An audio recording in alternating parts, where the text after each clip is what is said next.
The ideal bowel preparation must be safe, efficacious, well-tolerated and reasonably priced.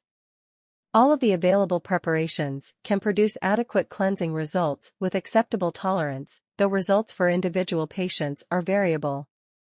As a result, none of the regimens has been universally adopted. Timing of preparation. For patients undergoing a morning colonoscopy, we suggest that bowel preparation is administered in a split dose rather than being given entirely the evening prior to the colonoscopy. Split dosing results in greater efficacy, patient tolerance, and polyp detection compared with single dose evening before preparation.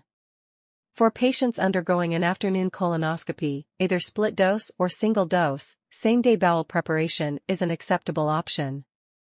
Choosing a preparation, many centers prefer balanced electrolyte solutions containing polyethylene glycol, PEGELS, or PEG 3350-based preparations for all of their patients. Administering the preparation as a split dose is suggested. Hyperosmotic laxative regimens may lead to volume and electrolyte shifts or may cause mucosal damage. For patients with a history of heart failure, renal insufficiency, end-stage liver disease,